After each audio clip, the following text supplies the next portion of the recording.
We'll see. Oh, you mean on the live? Got it. Okay. Yeah. So it's just you and me, Anthony. We're talking about Memorial Day. How was Florida? How was the weather for Memorial Day for you? Well, just an hour south of me here in Florida, they're having 100-degree plus weather right now. I was like, what? People are losing their minds a little bit, kind of thing. So, hey, Radar. Oh, the man himself. That is the man. Yeah. Mm-hmm. Radar. I see his questions all the time in another podcast, Neurofeedback podcast we listen to. So, Is that Dr. Hill? Yeah, exactly. Yeah. So, but not this Monday. Did he do it Memorial Day? I think he did. I definitely heard it this week. I think it was Monday night. So that could be, probably doing it whenever he has a chance to. So, right. Yeah, Radar's got lots of questions. So I heard one he said about how to get more deep sleep, glymphatic clearance, waste clearance from your brain. So I thought that was a good question, and it caused me to Google a little bit. So how do you get rid of brain waste? Well, Dr. Hill was saying, and I think he's right, is exercise. If you want to get, I mean, obviously make sure you sleep the appropriate amount, not too much, not too little if you can. And then exercise seems to prime your brain to at night to have more of that slow wave sleep where you get rid of. Oh, he also said sauna.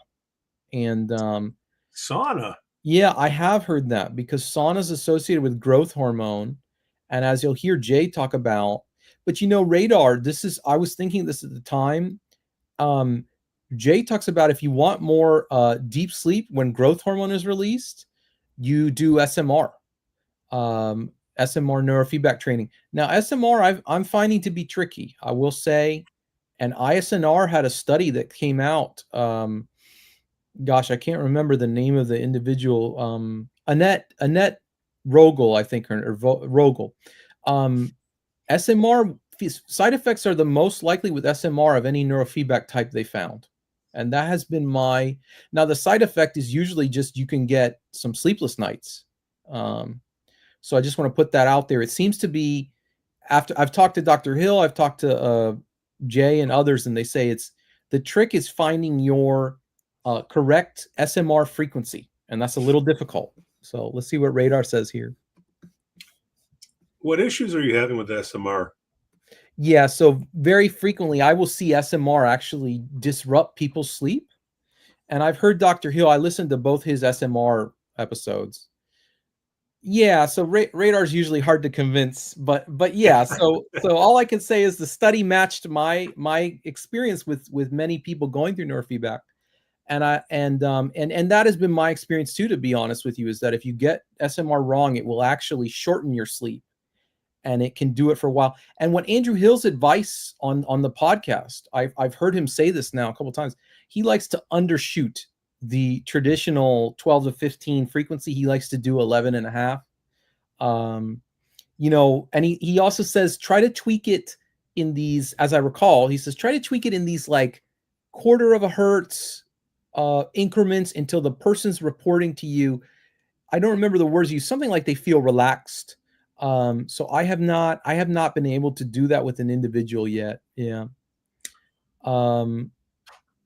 Yeah. So Radar's hearing headaches. I had not heard headaches per se from SMR. Maybe Josh has, but yeah, definitely sleep disturbance. You can get headaches for a couple of reasons. Yeah, I can imagine. It's not commonly talked about, which is a bummer. You might need to slightly adjust the reward frequency, or it could be you need counterbalancing, which is complicated because that one's not going to be so direct. Like maybe it's affecting your sleep and you're getting headaches from that. So you need to do some frontal midline suppressed training. Or it could be overtraining if you have some vascular ischemia, which means that you're kind of exciting the neuronal tissue and there isn't enough blood flow or oxygen to supply that activation. And so you get a headache from SMR training. You kind of look for those in training, and you learn to back off, slow down, and adjust the frequency and kind of figure out what the brain needs. Yeah. And do you guys think Yeah, Do you guys think I'm going on something else because Sure. Radar's not asking a question, so I'm going to ask my questions. You think questions over here? Sorry, Radar. You think Fetterman can be a good help to the mental health field by he's a politically sort of like moderate, and he's got his issues and he got shamed and he had to go in and vote. Do you think his stroke and his mental issues that he's been having can shed some light? Maybe we get some more budget into mental health. All right, never mind. Do you guys find alpha makes some people irritable? I'll think about that. I'm not sure. I'm not sure if one congressman makes a difference. Otherwise, they're like Rand Paul's spinning his wheels. He's not getting anywhere. Yeah. Well, if RFK can get rid of the dye, I think we can get more emphasis on mental health, don't you? It needs to catch on. More always helps. Yeah. Do you think guys find alpha makes some people irritable? Yeah, it really does depend on a lot of factors. I don't find it to be so simple as like, alpha feels bad, or even too much alpha feels bad for a single person. I do like the phenotype model. If you are prone to being alpha deficient because of your phenotype, alpha is going to feel good. Now, if you aren't that way, like if you're like a persistent alpha eyes open, alpha's going to feel bad. It's just kind of how it goes. And, so you kind of go ahead. I had a question for you, Josh. You mentioned that people that are like a low voltage fast phenotype, that they tend to like being taught how to make the alpha. And Jay has talked about that recently too. And I think you said, though, I wrote down, you said you like to remove the high beta first before you train the alpha. And I was just curious, is there a reason for that? And is there anything you're looking for when you do that? So there are those that would disagree with me on this. But I would say that if you, I would use the metaphor, if something doesn't show up for training, you can't train it. And so in this case, if alpha doesn't show up for training, or if it's there and it's just not really rising above the noise, your variability above the noise is so contaminated and partial to what's really there. You just don't have a lot to train. And so metabolically, we suppress the high beta, and higher frequencies contain a lot more energy, even though they're lower amplitude. So for example, 30 hertz beta has 8 times as much amplitude in alpha, because you're like, well, that doesn't make sense. Well, if I took string and I said make 10 loops that were this far apart, between these lines, you would use so much string. But if I said make 30, you'd make 8. I see. You actually take 8 times as much string, and electricity it works the same way. You actually use more electricity making faster hertz frequency. And so 30 hertz, for example, 20 hertz is twice as much metabolic energy as 10, and 30 is how do I say this? 40 would actually be 8 times. I was wrong. So double 20 would be 40. But you get what I'm saying. It's a lot more. So you suppress this little bit of beta and the alpha comes jumping up. And that's because it's moving from one executive network and salience network to the default mode network. And generally that's what you're seeing. That makes sense. In terms of just energy, like metabolically, I like how you said that. That's how higher frequency brainwaves take more energy, even like more calories in a sense, apparently, to perform. And so it makes sense that we're not really meant to be in that high frequency beta range all the time. That's exhausting and it burns out things. Yeah, I think I was reading this week about how the orexin drive CZ beta is associated with like amyloid buildup. And you're like, well, that's not great. I'm sure we're all dying on this planet. It is how it is. But but we all have Americans, Westerners, maybe even the whole world, there's some sleep deprivation. It's kind of normal. So we see a lot of that beta. My friend trains Alpha Sync, and he said it brings up unresolved emotional issues. Isn't that what dreams are? I don't know if they're unresolved. I think that dreams are resolving past to present, present to past. You know, it's like the brain saying this belongs in the past. Let's no longer react to it. That's your REM sleep. That's your integration process. So it brings up unresolved emotional issues. Sure. I don't consider that a bad thing. You want to make sure that they complete the process. You want to make sure the process has an appropriate relation to it and that it's tolerable. So that there's some containment, maybe, you know, it depends on what they mean by unresolved. Gonna train up high beta to lose weight. Actually, this is worth knowing, Radar. But high beta is actually associated with food cravings, not just insomnia and anxiety. So you'll actually not lose weight if you trade up high beta. Yeah, you will gain weight. I really like that. You know, I have a nutritionist PhD client, and he likes to say all these articles about raising your metabolism might ultimately be counterproductive, because if your metabolism goes up, guess what else tends to go up? Your hunger. Yes, exactly. And that is also why, by the way, if you just look up, does exercise help you lose weight? The meta studies don't show a good effect of exercise on weight loss. And the last thing, yeah, it is. And one other thing is, so I have a couple friends that they do have high beta, and they have a terrible time losing weight. And one of the things that that I've been learning about is that the high beta seems to be associated with things like cortisol release, and the cortisol is associated with fat storage. So yeah, I know Radar's probably joking there, but it is interesting. It was a great teaching opportunity, though. It's like, yeah, this is a great opportunity. Let's get it. I read that just recently. Radar's talking about fast metabolism. Yep. Yeah, and Radar's, from what I have heard from my nutrition client, is that and you can just look this up. Larger people have faster metabolisms. It's usually not a problem with metabolism as to why somebody is. And when they do studies, they don't show that obese people have a slower metabolism, which is almost like an urban myth for some people. I'm sure it's very, very complicated from person to person. I'm by no means a dietary specialist, but I know that what's helped some people that I've seen in my clinic was like creating that 12-hour rule. You get ketosis and fat burning after 12 hours. And so it's like from 5:30 p.m. when you finish dinner, you just don't eat until breakfast, and you'll get your, sometimes 16 hours. And you're like, okay, so there's fat burning occurring there. And all you have to do is just not eat after dinner. So that's kind of like a mental block you can kind of put. It doesn't solve everything, but it's a point where you get some progress. And then structuring in what's called, there's two concepts: systematic interventions and then up rewarding. Systematic interventions are complicated, but it's kind of like, well, I want to use my bike more, so I sell my car. So it's like, now I have to burn more calories, which doesn't always work, as you said, with the exercise.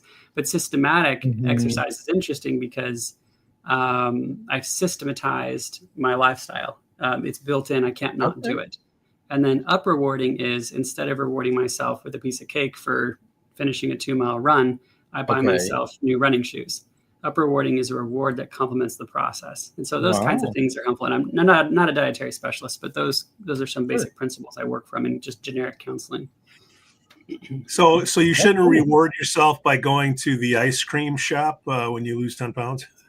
Not unless you have different goals. A different goal, yeah. It's tough. And I know that Jay always likes to talk about that neurofeedback study that DeRitter did on, I think it's ILF or ISF for cravings, but that was, I believe, I think they treated the anterior cingulate, and ISF too. Okay, and so it does really seem, and I'll tell you, obesity is associated with frontal slowing, and I think outside of the neurofeedback world, frontal slowing is sort of includes ACC failure. So they've often got beta, alpha, or theta in that cingulate. It's associated with addictive behavior. It's one of the addiction patterns that Jay had to treat to cure addiction. Yeah. Well, I think he would do an addiction study, and he would do like low voltage fast and he would do cingulate failure, and he would do a study just on 2 failure modes and have phenomenal success. Yeah. Wow. That So- was Jay's study, you're saying? Yeah. It was a very powerful study with, I think he did a follow-up on it too. And it was, some studies do so good in follow-up that I wonder if that's why they don't catch on, is that there's, I wonder about this. I wonder if they get dismissed because they're too far ahead of the traditional research in terms of outcomes. If like, well, that got ignored because there's no way that 90+%, stayed sober. There's no way, It is. I was typing it out the other day for somebody, and it was like, wow, are they even going to believe me, kind of thing. Yeah. Mm-hmm. Radar was asking what ISF2 is, and then he asked another question about bipolar montage. Yeah. So he's asking the same question there. Gotcha. ISF2 is not what he's likely familiar with ISF. It's not a bipolar montage. It's not a 2-channel approach to ISF. It is a 19 S-Loretta ISF approach that's not using the 0062 frequency and lower. It's actually using the 0010 hertz, frequency, or 001 hertz. It's at a 1/10 or 1/100th of hertz frequency. Okay. And it is 19 channel, and it's trying to isolate and target the triple network, which is partially why I think Dirk is getting involved in it, because Dirk's the triple network guy. And I believe those frequencies, those slower frequencies, like 0.01, have been around a while, have been researched a while. So in some ways he's doing something new, and in other ways he's doing an integration of some old research, I think. And so it has some appeal, I think, to some people because of that. It's interesting. Okay. I've used it for a while. I don't really find it to be quite my cup of tea. I like ISF1. It's a little bit of a hammer. If you like hammers, I do sometimes.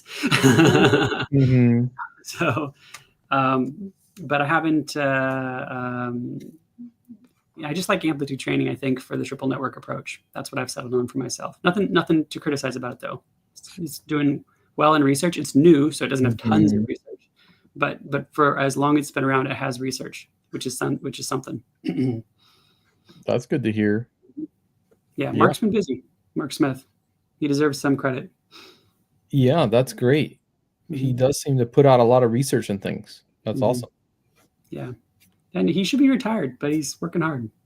You think we can get Mark Smith to join us? He would be cool. Oh, absolutely. He absolutely would be on here.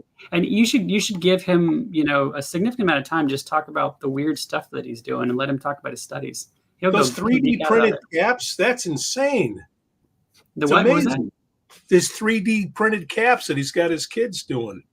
Yeah. Oh, you're talking about Mark Jones. That's Mark Jones. Oh. That's a different guy. How about both of them? Can we get them both? You can. Yeah, absolutely. Yeah. That sounds good.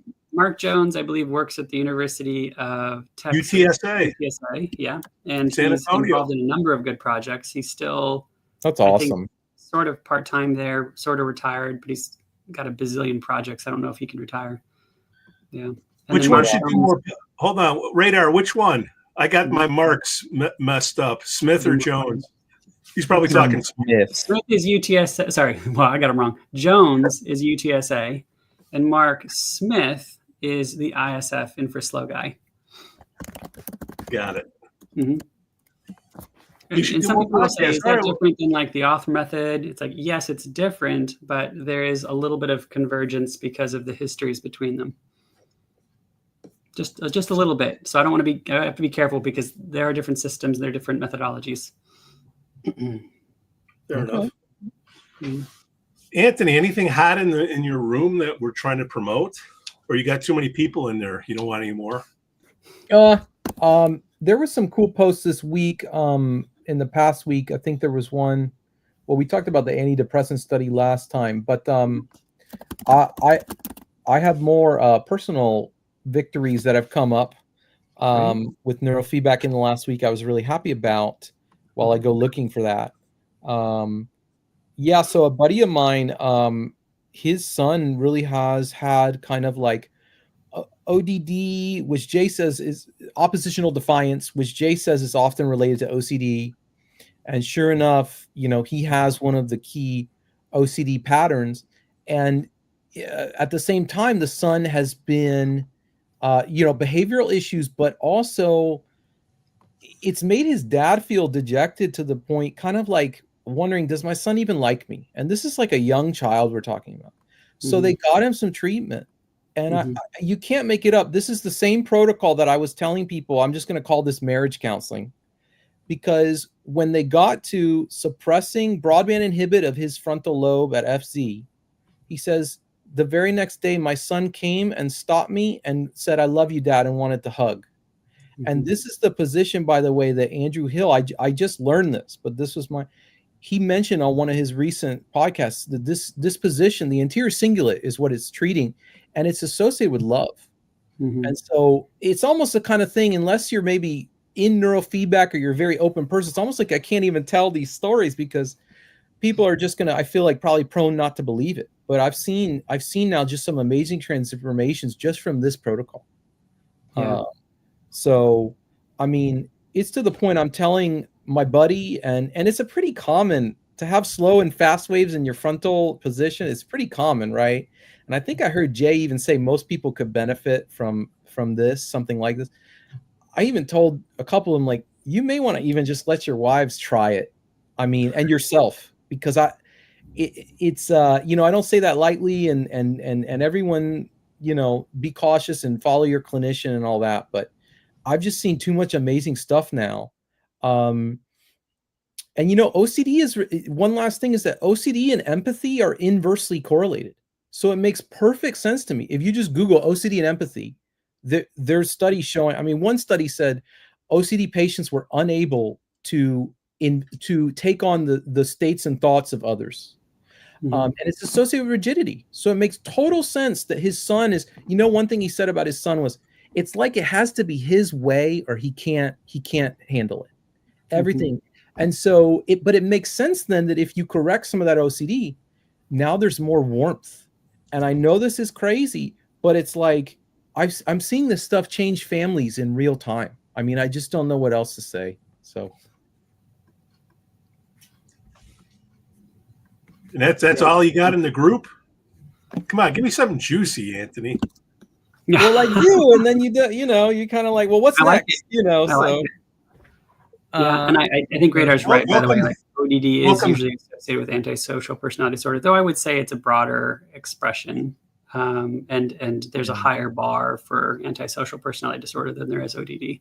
Yeah, and keep in mind, as I'm using these terms, I tend not to use them as this person meets all 5 criteria for narcissistic personality. So I envision a lot of these things as a spectrum. Radar is mentioning, and I do have more articles that I brought up for you people, but Radar is mentioning, he's heard ODD is connected to autism spectrum disorders, but they can't legally do. Oh no, he's talking about antisocial. Antisocial, yeah. That is true. I've heard that antisocial is the adult form of ODD. Yeah, exactly. So that kind of I never thought of before, but I think I agree with that. Yeah, that's what they said. It's also antisocial personality disorder is much more diagnosed, at least in men. Yeah, and it's just to get into the controversy, more controversial. ASPD, the antisocial personality disorder, is associated with psychopathy. And psychopathy is a trait that you can have more or less of, and kind of those individuals have more. Psychopathy is viewed as a lack of empathy for others. Yeah. So it makes sense to me that OCD and all this stuff is a constellation. By the way, if you ever look up brain scans of psychopaths, CT scans, I think is what it is, maybe PET, but just brain scan of psychopath, you pop it in Google, it'll show you a scan. Basically, the whole front of the brain is dark. Yeah. The rest will be green or red. The front of the brain is just black. And what they literally said in this famous study that I've posted several times, they said a majority of the cortex in the psychopaths were off. They were inactive. And our cortex is where our empathy comes from, because that's where mirror neurons are located. So what we're doing in neurofeedback with things like this frontal suppression is we're turning on the frontal lobe. That's essentially what we're doing. It can be either, I know Jay likes to say locked on or locked off.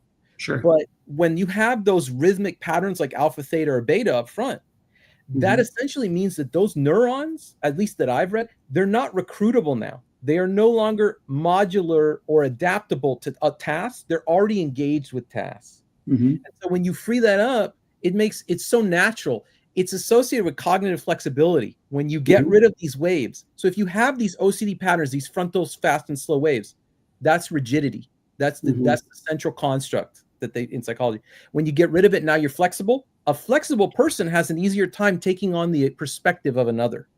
And so that is part of empathy. But Pete, I did find for you another study that we can talk about if it's whatever everybody wants. Yeah, so one I just posted yesterday is this is a Newsweek article. I don't know where the study was from, but it says babies who sleep less are more likely to grow up with autistic traits.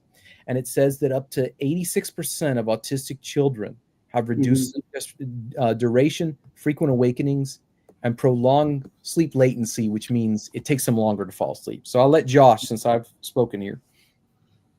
Yeah, I'm not surprised by that. I know that there's other features involved with like open mouth breathing being associated with autistic traits or diagnosis. Interesting. Yeah, all right. You're like, oh, we're honing in on something, right? Yes. There's certain proteins in the bloodstream thought to originate from the gut biome that are very high in some autistics or some autistic types that are associated with autism. So it depends on how you sort them, but there's obviously like a lot of factors going in, and some are causal, some are correlative. Yeah. But there is a big part of sleep for sure, and that's pretty much across the board. So when you're saying a baby's colicky, does that play a role into it, or is that just a broad naming? It's hard to know if you have a colicky baby, if that puts them at greater risk of becoming autistic, or if that is a symptom of them already being of the type that will be autistic. And that's what we don't know. Like, we don't know what autism is, and it's definitely not one thing. It's probably like 4 or 5, based on the fact that we can look at their brains and we're seeing that there's different types. It's like 4 or 5. And, we can say with some certainty that there's some genetic correlates and there's some gut biome stuff for some of them. Sleep's a big role. The sensory motor rhythm probably plays a role either in it, and it's hard to say, maybe it doesn't develop well enough in some of them. But again, we're talking about a group of a couple different types of people when we label somebody autistic. So it's so hard to talk about it. Dr. Hill was talking about the other day about how histamine, this was just this Monday, histamine makes your brain faster, but it's also associated with allergies. And he said the myth of the kind of like, think of a nerd with a lot of allergies. It's kind of, there's probably some truth to it, not to offend anybody, but ADHD and that kind of fast mind, that's also associated with autism. ADHD and autism are correlated. So, and why I brought up the allergies is when you said the open mouth breathing, allergies are a frequent cause of kids going to sleep at night, sleeping with their mouth open. Sure. Yeah. We got an interesting question here. I'll let Josh field too, because Radar says, have you guys ever worked with extraordinary eminent people? What have you found they have in common in their brains? Oh, they usually. What does that mean first? Extraordinary, like eminent successful, people? Achieving, high achieving, genius. Yeah. Me. Yeah. Yeah. What's Pete got going on? They usually have found a way to partner with their imbalance. And so it's really important that so that you don't end up on Corey Hammond's list, that you have proper informed consent with them about what you want to do and what it could, do for them. That neurofeedback is not always only good. It doesn't have no side effects. It's very, very safe. I would say that it's safer than talk therapy, and I think there's research to support that. However, if you take somebody who's kind of a savant, some mechanisms could be in the imbalance that you're trying to correct. And it takes a lot of experience to understand what that could be. And I've never had a client, to my surprise so far, say, nah, I'd rather keep it. They came to you for a reason. Okay. Yeah. But they're not going to be upset with you if you gave them informed consent and if they understood. Now, granted, I would say that they can generally keep their special skills and resolve the reason why they came in. And we are talking about pretty extraordinary people. I've worked with many, many billionaires, you know, enough that I can say that. So it's not like, it's not pointing anybody in my area out. So, do you get a good deal on shoes? Yeah. No, I'm not gonna know. It's funny because some guy was he's like, why don't you charge me $5,000 an hour? It's like, because I would like to have more than one client. You know, I'm sure you'd be happy to have all my time, but I would like to have a few more. But generally they see the pros and cons, and they are happy to take the risk at losing a special skill, even if it's not guaranteed, or even if it's a possible risk. They came to you for a reason, but you do need to give them proper informed consent. You can't just take the risk for them. Yeah.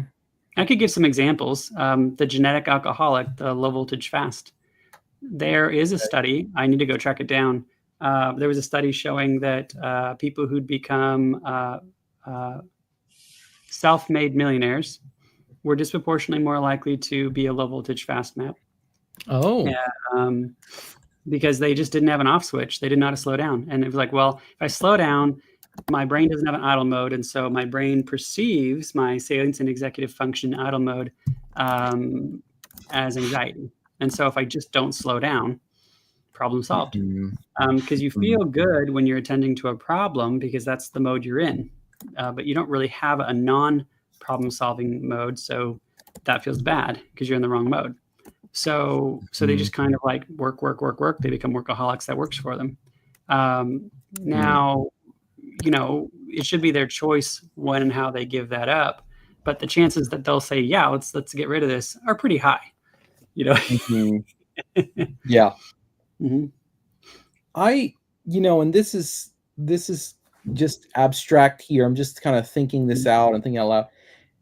I kind of feel like the guys that are workaholics, or girls, a lot of times, so they're producing a lot of output, but a lot of companies I've been in, jobs I've had, you kind of sit there and you kind of wonder, was this really the most productive thing that they could be doing? I mean, I even had a friend, he told me, he goes, he's a realtor, and he said, today I created a whole spreadsheet of and he's got all kind of frontal slowing that he's got to work on, and he's going to start soon. But he said, I was creating a whole worksheet. He was agreeing. You're right. I spent 8 to 10 hours to create this spreadsheet that the MLA or whatever the listing that they already have, but it was just a little bit different than I liked. I lost 8 to 10 hours. It's like I woke up from a trance. And it's like, and I'm thinking now today, did I really need to spend that 8 to 10 hours doing that away from my family kind of thing? Yeah. And so, and it's not just for the family. I mean, I think the business owner, I mean, there's just too many jobs I've had where the person who's the busybody, you start to think, well, did they really need to be doing all that and making everybody's life miserable? And you go, I don't know. So that's my take. Well, like when they're not even doing something that is mission critical or necessary and mission critical, you start to wonder, like, you need to be here. Why do you need to be here? We don't need you. Why do you need to be here? And that's when you're looking at an imbalance, and that imbalance is not even serving them in this moment. They're kind of held hostage by something in their nervous system. And you know, if they were, you know, maybe self-employed, they might develop skills to use that more productively, but that's an adaptation. That's not fixing it, you know? And again, even with the adaptation, you're not balanced because your kids are at home, you know? You go home. I actually had a client recently. You know, we talked through, like, you know, are you a workaholic? Or this? They said, no, I don't have anxiety. No, I'm not a workaholic. And then we did the neurofeedback for things that fit their phenotype, but it just didn't, their intake didn't make sense. Afterwards, they were like, hey, you were right. I was a workaholic. You're able to admit afterwards. Nice. And they were like, I have never vacationed before. I'd go on a vacation and I would like clean my shit. And it was like, they like, I remember asking them during their intake, and they're like, yeah, I can relax during vacations. And then when we're doing their exit interview, they're like, no, I couldn't relax before. Like, they didn't know what I was talking about during the intake. They didn't have a reference point. Yeah. And so now on the exit interview, they're telling me, yes, you were right. And this is what's changed. I realized it was because they had no reference point. Well, you know, one thing you made me think of is, so that low voltage fast pattern, Yeah. Jay has said this, and Jay specifically cites Les Femi, who was a biofeedback and professor guy up in Princeton, New Jersey. And he discovered in papers he's published that slow alpha is associated with internal awareness and fast alpha with external. But what Jay, the takeaway is, this is the way Jay said it. People with fast alpha have poor insight. They have poor introspection. So when you say he doesn't even realize he's a workaholic, that's completely consistent. Yeah. And Jay even said 1 or 2 podcasts ago, he said this fast, low voltage type, he said they're going to burn out their motor center. He literally used the phrase, I think it was on the Da Vinci guy, when you guys had the Da Vinci guy. He thinks, and that to me sounds like Parkinson's. And so there's going to be, just because there's not a cost now doesn't mean, gosh, you know what I'm even thinking before I mentioned Radar's comment. So if you ever look up, so Parkinson's patients are known for being industrious or productive in youth. Yeah. So they're busybodies. Their mind is, yeah, and they're entrepreneurs. Michael J. Fox, we all know him, right? There's a famous story I always remember. He was filming Back to the Future at the same time he was filming that sitcom. It's not Growing Pains, but it's like, not Full House. Family Matters, I think. Yes. I think that's it. So he was, so there's a scene in that movie where there's all these alarm clocks telling Marty McFly to get up right at the beginning of the movie. And they said that was inspired because that's how many alarm clocks Michael J. Fox needed, because he was filming in the morning and he was filming at night. And so he was exhausted. But so they're productive. But then but as a result, they literally, and it's not just Jay, that they might be burning out their motor center. The dopamine neurons, those are dying off. And so that's why dopamine doesn't work on them anymore. And then Radar, one last quip, Radar says, a lot of people feel guilt when they're not working. Well, one, I kind of associate shame. This is a shame with that low voltage fast type. But 2, I heard this once about America. You can be as big a jerk as you want if you work hard, but at least he works hard. He can be as big as a, so anyway, that feels right to me. And by the way, Americans work more days than any other culture. Like in terms of days work, I think it's only like Japanese and Finns, or it's only like, we're basically the top of amount we work. So I believe that's all my thoughts. I feel that personally. Well, hold on now. You can work hard, but if you're not doing the right thing, right? Perfect. Yeah, I agree. So that's where the guilt comes from. Plus, also your I'm just throwing this in, your values. You know, if you're working and you're doing something against your values, I think that that comes into play. Yeah, totally. Selling out, like musicians, they bring up selling out. Well, your original music sucks. When you have somebody who's experiencing guilt from not working, I might look at the QEEG and I might see fast alpha. I might see something going on in the cingulate. They could be, some sort of, cingulate failure mode, or you might see something like trauma, because you could have some messages that are unintegrated, like you were kind of saying that. By the way, Pete, unintegrated self. I've got parts of me that feel one way and parts of me that feel the other way, and that's kind of a, I'm in trouble if I do, I'm in trouble if I don't kind of problem, because I can't consent to actually working more, but I'm going to feel. But another part of me. A different part of me is going to feel bad if I don't. That's a poorly integrated self.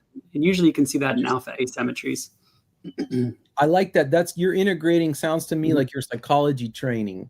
Yeah. Integrating. That's great. Yeah. Radar says, and Jews, that can't be right. Wait, what is it? He's also Jewish, and Jews have an elevated risk of Parkinson's. Yeah. So Jews, they run fast. Their brain runs a little fast generally. They have a gene for it. It's a specific gene that's been researched, and this is debatable. Apparently, no, it's not debatable. I mean, it's controversial, even though it's not debatable. But there is the Ashkenazi Jew gene, which makes them run a little fast, and it does correlate to higher IQ. It is what it is. Like the data's there. I'm not Jewish, so I'm not proposing anything that benefits me. Wait, Question. When they're learning the Torah or whatever, and you see them like doing that, is that part of it? Does that help you learn? You know what I'm talking about? I'm not serious. Is Radar Jewish? You can ask him. I don't know. Yeah. I studied. Wait, I'm Eastern European. I'm sorry. Europeans are just lazy. Oh boy, they are kind of known. You know, and it's speaking of America, there's people who think that the most entrepreneurial individuals from Europe, but also the rest of the world, that they've all come here. And so that's part of why, you know, I saw a chart one time that like the top, let's say 3 companies in America are worth more than like the entire, certainly many countries in Europe's stock market, or like the British stock market. Well, so, yeah. You also have to consider Europe's 150 million people, the size of Texas. And, you know, we're almost 3 times that size, you know. EU is larger. They're a bit larger? But okay. Yeah, I think all of Europe is like 500 or 600 million people, but it depends if you're looking at the EU versus like the continent of, you know, but it's more than 150 million, because I think England and Germany are already 150 kind of thing. Yeah. Okay, I might be misremembering, or I'm remembering a different statistic applied to something else. One thing that's interesting on the Parkinson's note, there is variability, it seems, potentially with ethnicity. When I was looking at Parkinson's, they said that literally half of all diagnosed Parkinson's cases in the world are in China. And China only has like, I don't know, 15 or 20% of world population, something like, it's probably 20-ish% or something. So it's kind of interesting. Common denominator. Yeah. One thing I heard is maybe pesticide exposure, because I know that Jay has talked about the pesticides we use in golf courses and other things might be affecting people. Wasn't there this correlation study of people who live next to golf courses were more likely to get Parkinson's? That is a big new. Mm-hmm. That can't be nothing. But there's also the question of maybe people who live next to golf courses are workaholics. So yeah, right. Maybe they can afford there. The chemical that Jay talks about too, which there's a lot of it's called TCE, and I don't remember some long chemical name, but if you look up TCE in Parkinson's, whoever's out there, you should find, and they think it increases your risk of Parkinson's dramatically. And unfortunately, it's used in things. I think Jay said it might be used in basements, or used to be, or something, but it's definitely used in some fertilizers or pesticides or whatever. Okay. Yeah. Gotcha. Shuckling. It's called shuckling. Okay. Okay. So it's part of the praying. Mm-hmm. Yeah. Makes sense. All right. That's cool. Mm-hmm. That was my contribution. I like it. Good. No, it's interesting. But what does that do when you're when you're moving, well, it's a common stem in autism, but that doesn't mean that it doesn't play a neuroregulatory function for everybody. That's interesting.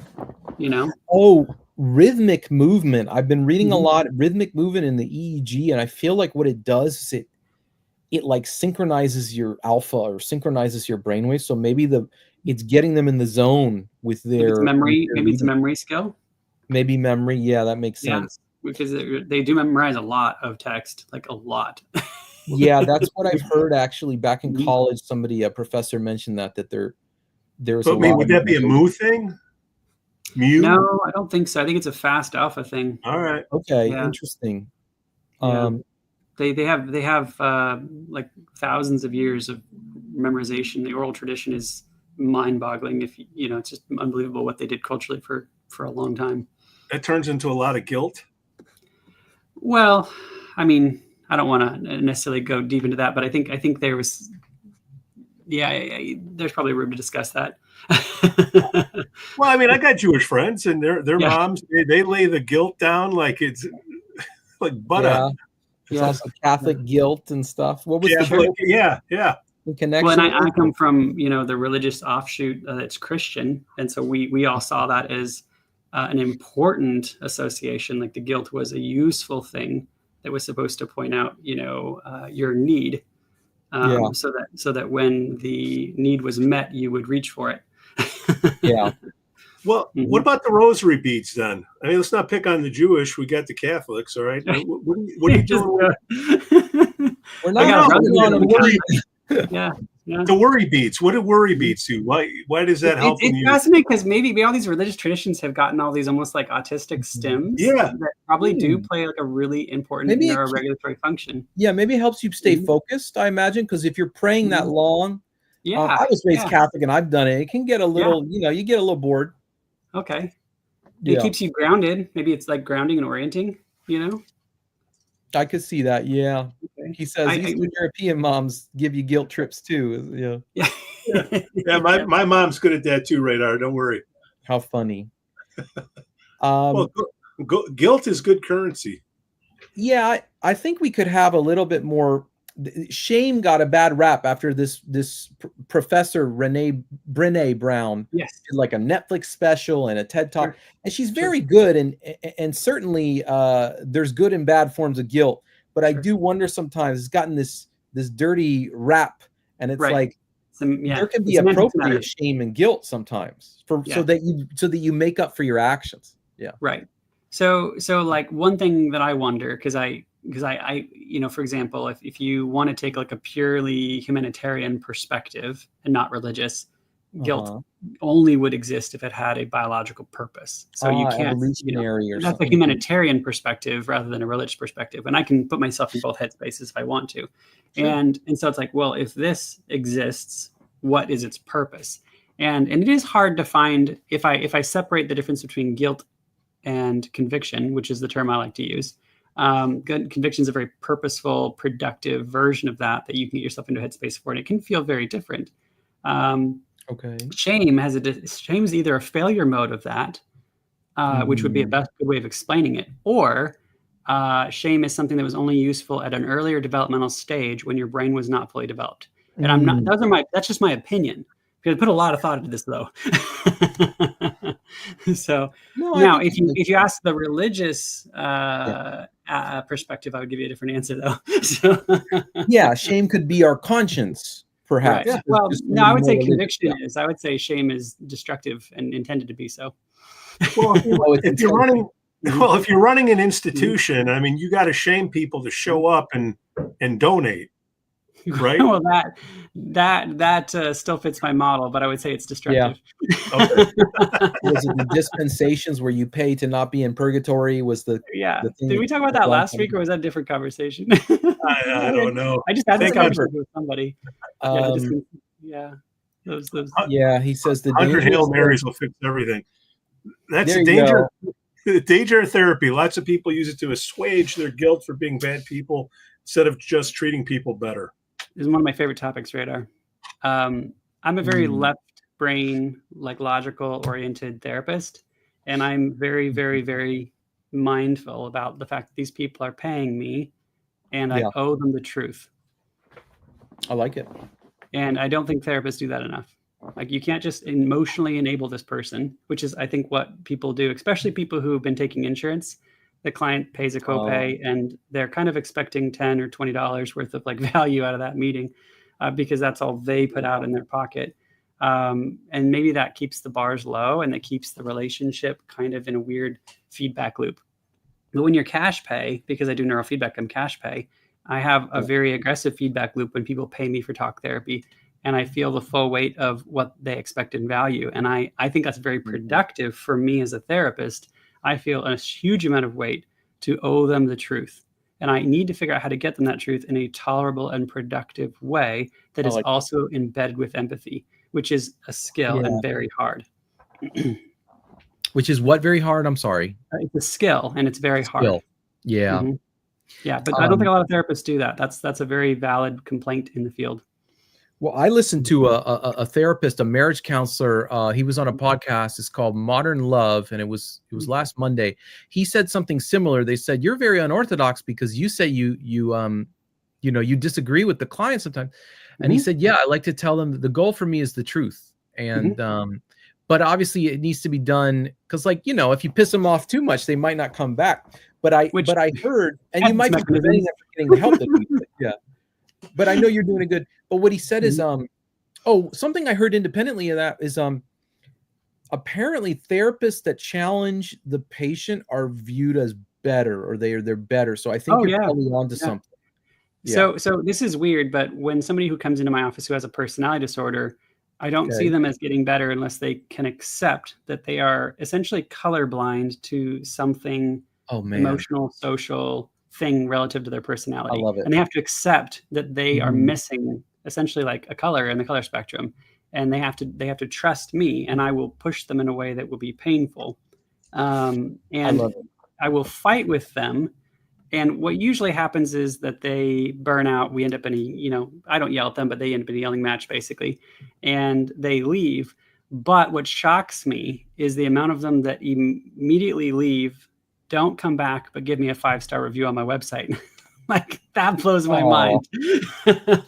Yeah, so you're having an effect. They'll be furious, swearing and everything, and they'll still give me a 5-star review.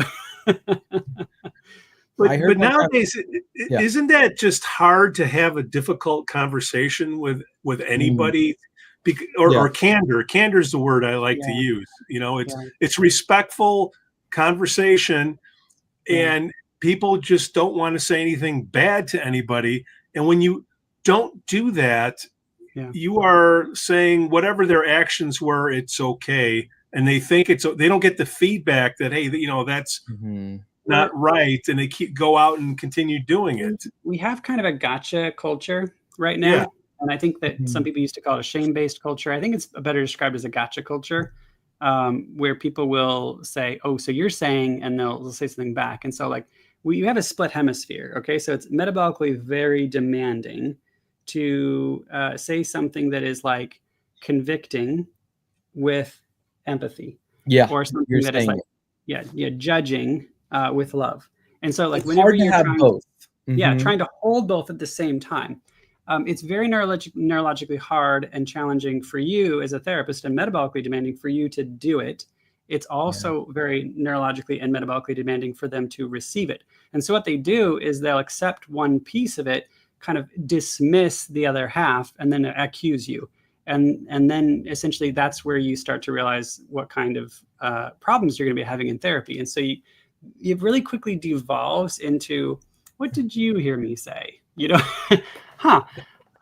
let me repeat it just so you know we can go over it again. And then you repeat it, and you kind of review the process. What in what I said made you jump to that? And you're just trying to deconstruct like how they made that big jump, because they're really just trying to get one over on people, and they don't know they're doing this because they don't know how not to do it. Yeah. And you kind of have to call them out on it a little bit, but it's more like the way you're going about relationships isn't a workable model. I think you're missing something, and I don't think I don't think you know what you're missing. You know, and it's something like 5% stay and get better, 95% blow out and leave. Wow. But the only reason why I do that is because I don't want to work with people who aren't going to get better. That sort of answers Radar's next question, because he says, can adults with ASPD narcissism recover or learn empathy through therapy or neurofeedback? And I think they can, but I'll tell you this, Radar, I've read multiple studies on this. Adults with personality disorders, they're the least likely to seek treatment to begin with. And one of the reasons that they come over and over is they think their disorder helps them. So, and to be frank with you, so there's a study out there, narcissists are 30% further in their career. Psychopaths have more reproductive success. They have more partners and more kids. Women find them more. There's a study out there that women preferred narcissist faces. They were just shown pictures of faces. They knew nothing about the subject. They think maybe it was the facial expression, but so there's a material success to it. Josh, do you want to jump in there? There's a few things you covered on. I know what studies you're talking about. First of all, narcissists are highly correlated with disagreeable people, which, whether you are disagreeable because of a personality disposition and you're perfectly healthy, or you're disagreeable because you're a narcissist, both of those traits, from wherever you get them, are highly correlated with business success in the United States.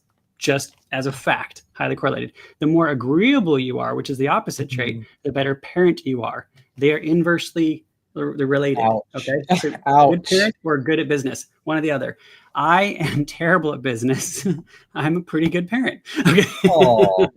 I've taken the tests. I know what they are, and they do not change, by the way. You can take them, you know, when you're 19, you can take them at 29, because I did, and they're the same. I took it before and after the military, didn't change. So I took them before and after several degrees and starting a business, it didn't change. It was the same score. So the second thing you mentioned was women choose men who have that narcissistic kind of facial tonic tension.